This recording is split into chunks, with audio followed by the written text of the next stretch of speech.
Sorry, Jack. That's seaweed powder. Seaweed powder. Okay, so you have your egg salad inside, e-quarter on top, cured salmon, and smoked.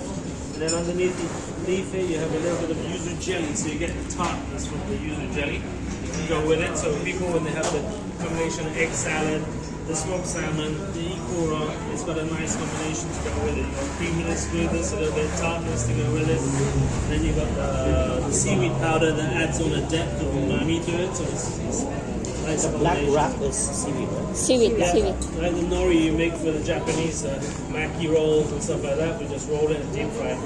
So a bit of water, deep fry it, and then it becomes crispy. So obviously this one might not be crispy because it's been made of oil. So there you go. Okay. Then you have the foie gras, pan épice. We had it the other night. So the spice bread underneath. If you've got any allergens with people, there's a lot of spices in it, like nutmeg, cinnamon. What else is there? Ginger, clove, ginger powder. So those are the main ones that you'll get from this, okay? So if you have any people say I'm a little bit allergic to spices, go and check with the kitchen, okay? Because it's got a lot of them in it. So we sear off a slice of foie gras. There's an apricot chutney on the side, and that's a tuile on top, so like crispiness to add into the. Everything's quite soft, then you get a little bit of crispiness to add together, okay? So you can just break the tuile up and eat it together with the pancit foie gras. On the plate is cherry gel and apricot gel. So just to decorate with the little dots. Okay? So on top of the foie gras is the apricot jelly, or the apricot chutney? That's an apricot chutney there. Oh, I see. Yeah. So that's the apricot chutney, so that mixes all well with your bread, kind of like it's very festive French. That's what we do in France. Normally we use the pan d'épices, we have the foie gras terrine.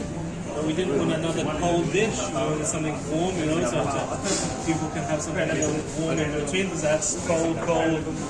Okay, so It's a tuile. that's a tuile. So let's see, what do we put in the tuile?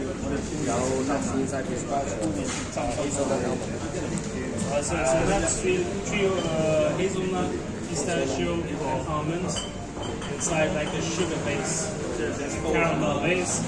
Roll it up, put it in the oven, bake it, and it comes out crispy. So you can see, it's like a chip. Of course, this will be more height to it. And then you've got just a little bit of decoration and herbs you can mix in the gel.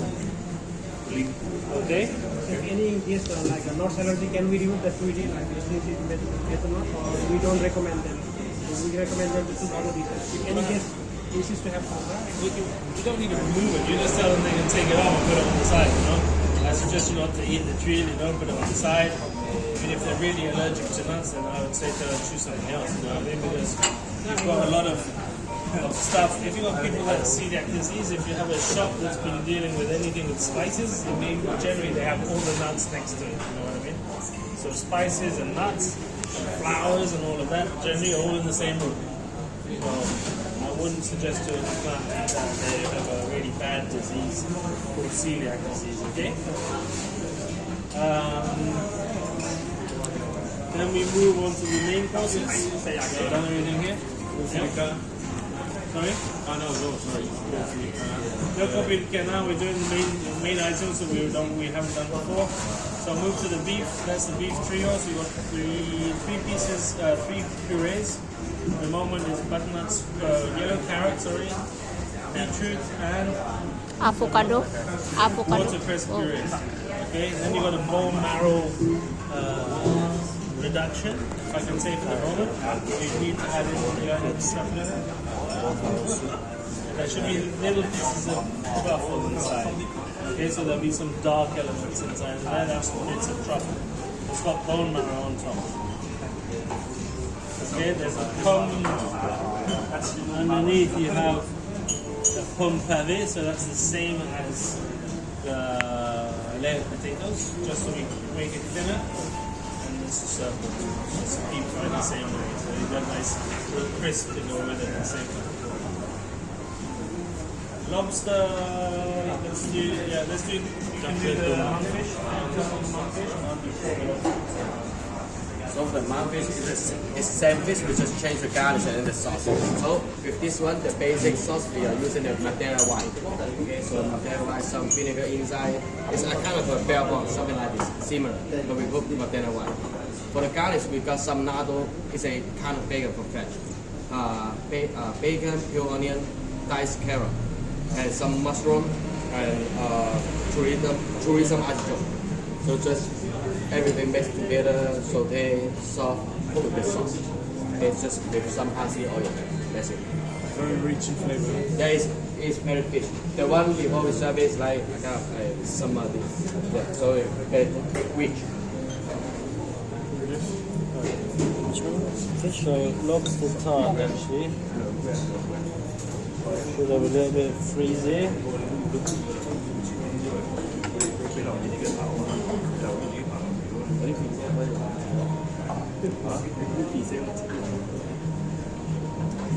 Yeah, you forgot the frisée. Sorry, sir. So from last time we added a little bit of colour. So what we want is that we should do a little bit more volume, and of course the fresher they are, the better it is. That's your lobster tart. You got a what you call feuille de brique. It's like a phyllo pastry that we layer, like for the tarts that we made the other day. Yeah. The beetroot tarts, very same. A little bit bigger. We've got pumpkin puree inside, an onion jam, caramelized onion jam, pumpkin puree, diced pumpkin. So you got different textures of pumpkin in there. So you got some hard, some soft, and you got an espuma on there. Is the espuma? Yeah. Okay. So you got pumpkin espuma, and this is the pumpkin tuile as well. Yeah. We have some espelette on the top. A little bit of piment d'espelette on top, and then you've got the we grilling it or we just pan frying it. We just poach it in the butter. It's like a butter poached lobster tail. After this, we just poach it. So there you go. So butter poached lobster tail with, and you have one claw, so you literally have half a lobster in it of each portion. Then you have your Victoria sauce to go. I suggest not to go, and obviously when you're shaving truffle, you see what I mean. You can't shave truffle to this side. You have to shave truffle to the other side, no? So when you pour in the sauce, you should pour from this side because then you're not having your hand in front of the customer. But don't spin it around the plate. Just pour it in the same area.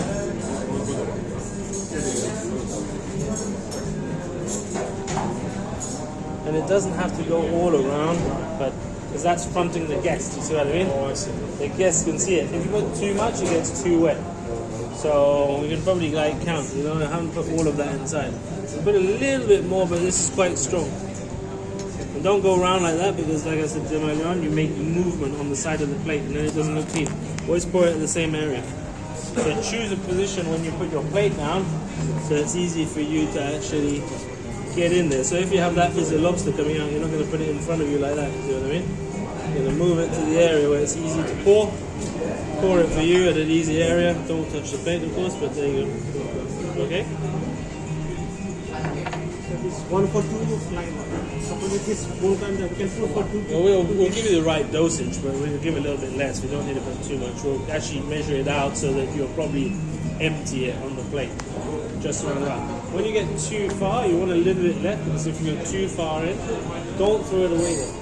As long as you don't cough on it or stick your finger in it, give it back to the kitchen. They can use it to scrape the rest out, okay? It's expensive at the end of the day. That's got lobster roe in it, everything.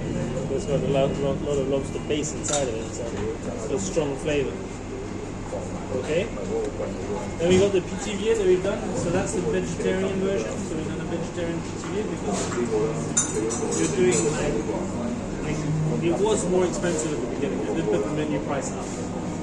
But then I decided to keep it the same price for Christmas, one, because we don't want to drive any people away. We're not 100% full, as you can see already at lunchtime. So if I drive it up to $500, we might make it just the same for lunch. So I want people to come. So I just added some additional costs to the dish. So for lunch, you've got this available. You can have this, but for the lobster, for the beef, they have the additional $98 to this. Oysters, they have the additional $68. Otherwise, your menu is pretty much this. Okay?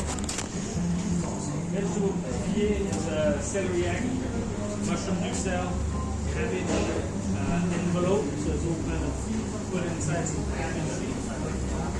And then basically we bake it in a pastry. The oven, and underneath is the bottle